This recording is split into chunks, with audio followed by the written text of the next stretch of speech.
નમસ્કાર ગુજરાત। આજના મુખ્ય સમાચારની અંદર આજે ગુજરાતમાં પડશે ધોધમાર વરસાદ, અતિવૃષ્ટિ, ભયંકર આગાહી, રાજ્યમાં ખેડૂતો માટે મહત્વના સમાચાર। ગુજરાતમાં કોળી નેતા મુખ્યમંત્રી બનશે, સરકારે લાગુ કર્યો છે નવો નિયમ, બજેટ સત્રમાં થશે જાહેરાત, સાવધાન ખેડૂતો, મોટી ચેતવણી, ઘાતક વાયરસના કારણે 5 લોકોના મોત થયા છે, ખેડૂતોને ઘર બેઠા બેઠા 3 લાખ રૂપિયાની લોન મળશે, હવે ટોલ નાકા નાબૂદ થશે, રાશન કાર્ડ આધાર કાર્ડ ધારકો આપે ધ્યાન, જનધન ખાતા ધારકોને મળશે ફાયદો, 15 વર્ષ જૂના વાહનો થશે હવે ભંગાર, અને સોના ચાંદીના નવા ભાવ થયા છે જાહેર। સાથે આજના સૌથી મોટા ખેડૂત સમાચાર।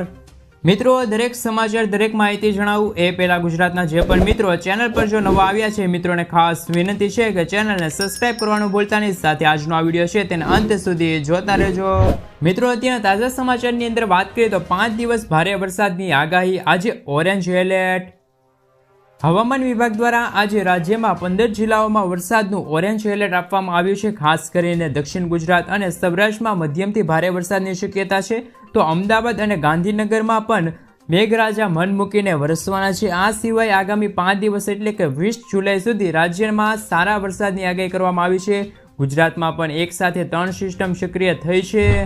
મિત્રો, સાથે જો વાત કરીએ તો અતિવૃષ્ટિ, ભયંકર આગાહી કરવામાં આવી છે। જૂનાગઢના જે અગ્રણીય શાસ્ત્રી રમણીક વઝાએ જણાવ્યું હતું કે 14 તારીખથી લઈને 20 જુલાઈ સુધીમાં સમગ્ર ગુજરાતમાં સારો વરસાદની શક્યતા છે। તારીખ 16મી જુલાઈથી સૂર્ય નક્ષત્ર પુષ્પ 23.12 મિનિટે જેનું વહન ડેટકો છે અને આ નક્ષત્ર વરસાદનું છે। મિત્રો, તારીખ 16થી લઈને 18 વિછુડો બેસશે, તેથી પવન અને ગરમીમાં પણ વધારો થશે, ગાજવીજ સાથે વરસાદ પડી શકે છે। તારીખ 18થી લઈને 21 જુલાઈ બંદર ઉપર અતિવૃષ્ટિ થાય તેવું અનુમાન લગાવવામાં આવ્યું છે। મિત્રો, આગળના સમાચારની અંદર વાત કરીએ તો કોળી નેતા મુખ્યમંત્રી બને તે આનંદની વાત છે। ગુજરાતના મુખ્યમંત્રીના વિસ્તરણની ચર્ચા સાથે મુખ્યમંત્રી બદલાવાની વાત પણ થઈ રહી છે। કોળી સમાજના આગેવાનો દ્વારા કોળી નેતા કુંવરજી બાવળિયાને મુખ્યમંત્રી બનવાની માંગ કરવામાં આવી રહી છે મિત્રો હાલ, જેના કારણે રાજકારણ ગરમાયું છે। હવે આ ગરમીમાં વધારો કરતું નિવેદન રાજુલાથી ભાજપના ધારાસભ્ય હીરાભાઈ સોલંકીએ આપ્યું છે। તેમણે કહ્યું છે કે જો મિત્રો કોળી નેતાને ગુજરાતના મુખ્યમંત્રી બનાવવામાં આવે તો આનંદની વાત છે। મિત્રો, ત્યારબાદના સમાચારની અંદર વાત કરીએ તો ખેડૂતો માટે મોટી જાહેરાત।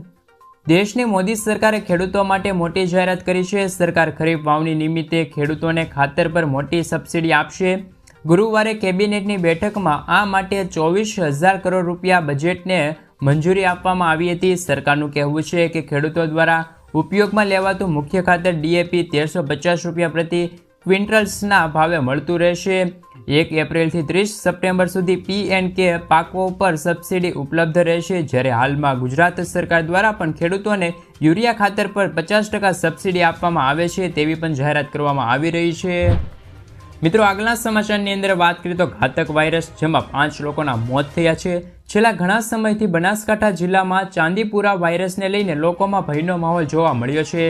સાબરકાંઠા જિલ્લાના ચાંદીપુરા વાયરસનો વધુ એક કેસ પ્રકાશમાં આવ્યો છે, ત્યારે વડીલોનું કહેવું છે કે આ રોગ છે તે બાળકોમાં વધુ પ્રમાણમાં જોવા મળી રહ્યા છે। મચ્છરો દ્વારા આ રોગ ફેલાતો જોવા મળી રહ્યો છે, જેમના કારણે પરિવારજનો પણ ચિંતામાં મુકાયા છે। મિત્રો, ત્યારબાદના સમાચારની અંદર વાત કરીએ તો રાજ્યના આ ખેડૂતોને મળશે સારો લાભ। ગુજરાતમાં બાગાયતી પાકના ખેડૂતોને આધુનિક કૃષિ પદ્ધતિઓનો લાભ મળે તેની જાણકારી CM ભૂપેન્દ્ર પટેલે આપી છે। તે મુજબ ગુજરાતમાં અમરેલી, દાહોદ, બનાસકાંઠા અને ગાંધીનગરમાં કુલ 4 બાગાયતી પાકોના સેન્ટર બનાવવામાં આવ્યા છે। આ માટે સરકારે 40 કરોડ રૂપિયા જેટલી રકમ ફાળવી દીધી છે। સાથે જણાવ્યું છે કે આ સેન્ટર પરથી તમે ફળ, શાકભાજી, મસાલા, ફળોની વૈજ્ઞાનિક ખેતીને પ્રોત્સાહન મળશે। મિત્રો, આગળના સમાચારની અંદર વાત કરીએ તો સાવધાન ખેડૂતો, મોટી ચેતવણી આપવામાં આવી છે। તમે પણ ખેડૂત છો મિત્રો, તો આ સમાચાર તમારા માટે ખૂબ જ જરૂરી છે। સરકાર તરફથી ખેડૂતોને સલાહ આપવામાં આવી રહી છે કે તેઓ સોશિયલ મીડિયા પર વાયરલ થઈ રહેલા મેસેજથી સાવધાન રહે।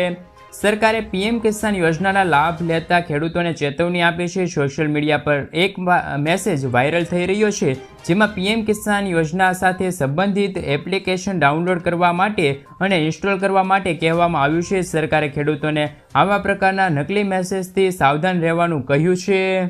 મિત્રો, ત્યારબાદના સમાચારની અંદર વાત કરીએ તો 18મી લોકસભાના બજેટ સત્રનું એલાન. આ તારીખે બજેટ રજૂ થશે. બજેટ સત્રની જાહેરાત. નાણામંત્રી 23 જુલાઈના રોજ બજેટ રજૂ કરશે. દેશમાં 18મી લોકસભાની રચના બાદ હવે મોદી સરકાર તેના ત્રીજા કાર્યકાળનું પ્રથમ બજેટ રજૂ કરવા જઈ રહી છે. કેન્દ્રીય બજેટ 2024ની તારીખ જાહેર કરવામાં આવી છે. નાણામંત્રી નિર્મલા સીતારમણ 23 જુલાઈના રોજ સંસદ બજેટ રજૂ કરશે. 18મી લોકસભાનું પ્રથમ સત્ર સમાપ્ત થઈ ગયું છે અને નવા ચૂંટાયેલા સાંસદોની શપથવિધિ પણ પૂરી થઈ ગઈ છે.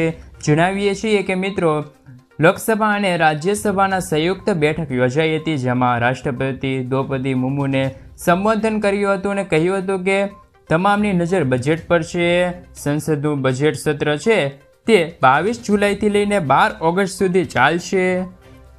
મિત્રો, આગલા સમાચારની અંદર વાત કરીએ તો સરકારે લાગુ કર્યો છે નવો નિયમ. છેલ્લા કેટલાક વર્ષોમાં ગુજરાતમાં ભારે વાહનોના કારણે અકસ્માત અને અકસ્માતમાં મોતનું પ્રમાણ ખૂબ વધી રહ્યું છે. ત્યારે સરકાર દ્વારા આ મુદ્દાને ગંભીરતાથી લઈને નવા નિયમો લાગુ કરી દેવામાં આવ્યા છે. નવા નિયમો ખૂબ જ કડક બનાવવામાં આવશે. 2 લગામ બનેલા વાહનોની રફતાર પર રોક લગાવવામાં અને અકસ્માતને અટકાવવા માટે સરકાર દ્વારા આ પગલું ભરવામાં આવ્યું છે. નવા નિયમો અનુસાર આજથી સમગ્ર ગુજરાત રાજ્યમાં ભારે વાહનોની અવરજવર માટે નિયમ બદલાશે. રાજ્યભરમાં ભારે વાહનો માટે આજથી ઓટોમેટિક ટેસ્ટિંગ ફરજિયાત રહેશે. મિત્રો, ત્યારબાદના સમાચારની અંદર વાત કરીએ તો ખેડૂતો માટે નવી સબસિડી યોજના. દેશના ખેડૂતો માટે સારા સમાચાર. ખેડૂતોની આવક બમણી કરવા માટે સરકાર થ્રેસિંગ મશીન પર 2,50,000 રૂપિયાની સબસિડી આપે છે. કેન્દ્રએ આ માટે ઘણા પગલાં લીધા છે. આ માટે કેન્દ્રએ ખેડૂતો માટે કૃષિ યાંત્રીકરણ યોજના નામની યોજના શરૂ કરી છે. રાજ્યમાં લગભગ 80% ખેડૂતો નાના અને શ્રીમંત જમીન ધારકો છે. સ્વાભાવિક છે કે મિત્રો, તેમની આવક પણ ઘણી ઓછી છે. આવા ખેડૂતોને મદદ માટે આ યોજનાની શરૂઆત કરવામાં આવી છે. આ યોજનામાં નાના અને શ્રીમંત ખેડૂતો, મહિલાઓ, ખેડૂત સાથે મિત્રો અનુસૂચિત જાતિ અને જનજાતિઓ માટે સબસિડી આપવામાં આવશે. મિત્રો, આગળના સમાચારની અંદર વાત કરીએ તો જનધન ખાતું ખોલાવવા પર થશે તમને ફાયદો. જો તમારું બેંક અકાઉન્ટ છે તો તે પછી તમે એને જનધન ખાતામાં છે તે કન્વર્ટ કરવું શકો છો. આ માટે તમારે બેંક શાખામાં જઈને રૂપે કાર્ડ માટે અરજી કરવાની રહેશે. ફોર્મ ભર્યા પછી તમારું બેંક ખાતું જનધન ખાતામાં ટ્રાન્સફર થઈ જશે. તેમાં ઘણા બધા ફાયદાઓ છે, તેમના વિશે વાત કરીએ તો પહેલો ફાયદો છે 6 મહિના પછી ઓવરડ્રાફ્ટ સુવિધા મળશે. 2 લાખ રૂપિયા સુધીનો એક્સિડન્ટ ઇન્સ્યોરન્સ મળશે. મિત્રો, 30,000 રૂપિયા સુધીનું લાઈફ કવચ, જે પાત્રતાની શરતો પૂર્ણ કરવાના આધારે લાભાર્થીના મૃત્યુ પર ઉપલબ્ધ છે. ડિપોઝિટ પર વ્યાજ મળશે. એકાઉન્ટ સાથે નિઃશુલ્ક મોબાઈલ બેન્કિંગ સુવિધા પણ પ્રદાન કરે છે. સાથે મિત્રો, જો વાત કરીએ તો રૂપે ડેબિટ કાર્ડ જનધન ખાતું ખોલાવનારને આપવામાં આવે છે, જેનાથી તે ખાતામાંથી પૈસા ઉપાડી શકે છે અથવા તો ખરીદી પણ કરી શકે છે. જનધન ખાતા દ્વારા વીમા, પેન્શન પ્રોડક્ટ્સ ખરીદી સહેલી છે. જો જનધન ખાતું છે તો પીએમ કિસાન યોજના અને શ્રમ યોગ્ય માનધન યોજના જેવી યોજનામાં તમને પેન્શન મળવાપાત્ર રહેશે. દેશભરમાં પૈસા ટ્રાન્સફર કરવાની સુવિધા. સરકારી યોજનાના ફાયદાઓમાં પૈસા સીધા ખાતામાં જમા થશે. મિત્રો, ત્યારબાદના સમાચારની અંદર વાત કરીએ તો રાશન કાર્ડને લઈને આવ્યા છે મહત્વના સમાચાર. મિત્રો, રાશન કાર્ડ ધારકો માટે જાહેરાત કરવામાં આવી છે. તમને જણાવી દઈએ કે મફત રાશન યોજના સરકારની મહત્વાકાંક્ષા યોજનામાંની એક છે, પરંતુ યોજનામાં છેતરપિંડી પ્રકાશો આવી રહ્યા છે. ઘણા લોકો એવા છે કે જેઓ કરદાતા હોવા છતાં મફત રાશન યોજનાનો લાભ લઈ રહ્યા છે. ઉપરાંત ઘણા લોકો 4-વ્હીલ કાર હોય છતાં પણ મફત રાશનનો લાભ લઈ રહ્યા છે. આવા લોકોની ઓળખ કરવાનું કામ ચાલી રહ્યું છે. વિભાગીય માહિતી અનુસાર આવા તમામ કાર્ડ રદ કરવામાં આવશે જે ખરેખર યોજના માટે પાત્ર નથી ધરાવતા. કહેવામાં આવી રહ્યું છે કે અયોગ્ય રાશન કાર્ડ ધારકોને છે તે હવે રાશન કાર્ડ સસ્પેન્ડ કરી દેવામાં આવશે. મિત્રો, કે હજુ સુધી કોઈ સત્તાવાર જાહેરાત કરવામાં નથી આવી. તમને જણાવી દઈએ કે છેલ્લા 2 વર્ષમાં 2.5 કરોડ લોકોને આ રીતે ઓળખ કરવામાં આવી છે. તે વાસ્તવમાં મફત રાશનના પાત્ર નથી. મિત્રો, આગળના સમાચારની અંદર વાત કરીએ તો આધાર કાર્ડને લઈને આવે છે ખુશખબર.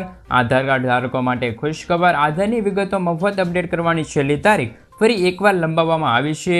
આધાર દસ્તાવેજો અપડેટ કરવાની છેલ્લી તારીખ અગાઉ 14 જૂન 2024 હતી, જેને 3 મહિના વધારીને એટલે કે 14 સપ્ટેમ્બર 2024 કરવામાં આવી છે. આ માટે સરકાર દ્વારા માય આધાર એપ્લિકેશન લોન્ચ કરવામાં આવ્યું છે, જેથી જે મિત્રો આધાર કાર્ડમાં ઉંમર, સરનામું, જન્મ તારીખ, મોબાઈલ નંબર, ઈમેલ જેવી માહિતી અપડેટ કરવા માંગતા હોય તો તે 14 સપ્ટેમ્બર 2024 પહેલાં આ કાર્ય પૂર્ણ કરી લેજો.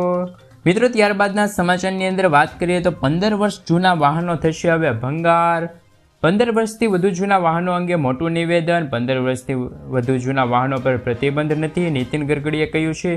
આપને કોઈને કોઈ પાસે સાંભળ્યું હશે, 15 વર્ષથી વધુ જૂના વાહનો પર પ્રતિબંધ. જો કે ટ્રાન્સપોર્ટ હાઈવે મિનિસ્ટર નીતિન ગડકરીએ લોકસભામાં આ વાતને નકારી હતી અને કહ્યું હતું કે આ વાત સાચી નથી.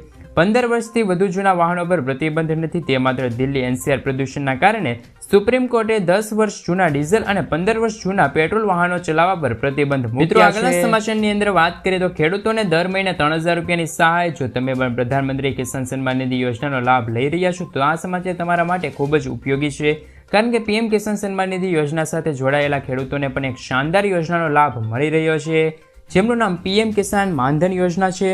પરંતુ માહિતીના અભાવે લોકો તેમના માટે લાભ નથી લઈ શકતા. જ્યારે મિત્રો તેમની એપ્લિકેશન પણ ખૂબ જ સરળ છે, તેમજ જીવનમાં આવા તબક્કે તમને દર મહિને 3000 રૂપિયા પેન્શન મળે છે.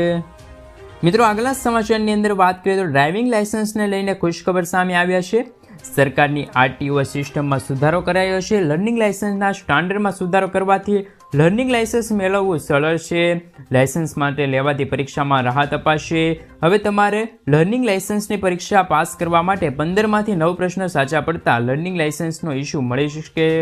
જોકે અગાઉ 15માંથી 11 પ્રશ્નોના સાચા જવાબ પડતા તમને લાયસન્સ આપવામાં આવતું હતું. મિત્રો આગળના સમાચારની અંદર વાત કરીએ તો હવે ટોલ નાકા નાબૂદ થશે. હવે ફાસ્ટેગ ભૂતકાળ બની જશે. હાઈવે પરથી ટોલ નાકા હવે નાબૂદ થશે. જો તમે પણ ફાસ્ટેગથી પરેશાન છો તો આ સમાચાર તમારા માટે ઉપયોગી સાબિત થઈ શકે છે, કારણ કે ખૂબ જ ટૂંક સમયમાં ફાસ્ટેગ ભૂતકાળ બની જશે. સૂત્રોનો દાવો છે કે 23 જુલાઈએ રજૂ થનાર બજેટ સત્રમાં ફાસ્ટેગ પર ચર્ચા થવાની છે. એવી અપેક્ષા રાખવામાં આવે છે કે હવે હાઈવે પરથી ટોલ પોઈન્ટ હટાવી દેવાની તૈયારી ચાલુ કરી દેવામાં આવી છે, કારણ કે ફાસ્ટેગ સિસ્ટમ લોકોને ઓછી સુવિધા અને વધુ છેતરપિંડી કરી રહી છે. ટ્રાન્સપોર્ટ મિનિસ્ટર નીતિન ગડકરી પહેલાં જ ફાસ્ટેગ વિશે ચર્ચા કરી ચૂક્યા છે. એવું કહેવામાં આવી રહ્યું છે કે હવે ફાસ્ટેગ અન્ય ફોર્મ્યુલાનો ઉપયોગ કરીને કાપવામાં આવશે. આ માટે પરિવહન મંત્રાલય દ્વારા લાંબા સમયથી ટ્રાય ચાલી રહી છે. મિત્રો આગળના સમાચારની અંદર વાત કરીએ તો ખેડૂતોને ઘર બેઠા બેઠા 3 લાખ રૂપિયાની લોન મળશે. કિસાન ક્રેડિટ કાર્ડ દ્વારા ખેડૂતોને 3 લાખ રૂપિયા સુધીની